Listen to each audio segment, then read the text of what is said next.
नमस्कार मित्रांनो, आजच्या या व्हिडिओमध्ये आपण विंडोज 10 आणि विंडोज 11 यामध्ये Google Chrome set as default browser कसा सेट करायचा हे पाहणार आहोत.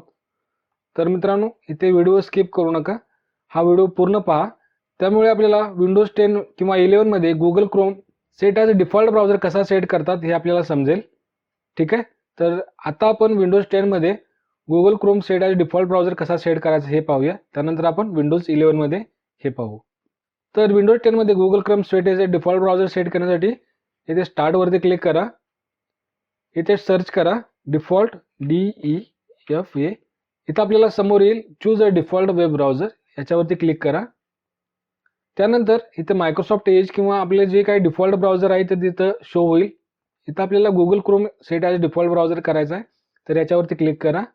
त्यानंतर इथे गुगल क्रोम सिलेक्ट करा. तर इथं आपल्याला Google Chrome set as a default browser set होईल. ठीक आहे, तर हे झालं विंडोज 10 चे. आता आपण विंडोज 11 चे पाहू. ठीक आहे, हे मी क्लोज करतो. तर आपण आता विंडोज 11 मध्ये आलेलो आहोत. ठीक आहे, आता इथे आपण Chrome set as default browser कसा सेट करायचा हे बघूया.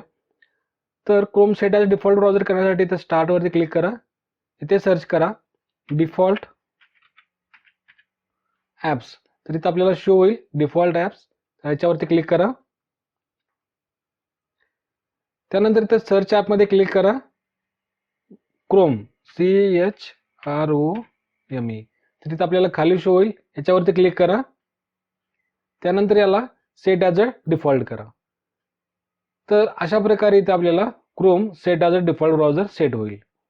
तर मित्रांनो, ह्या व्हिडिओमध्ये आपण विंडोज 10 आणि विंडोज 11 मध्ये Chrome set as a default browser set कसा करायचा हे पाहिलं आहे.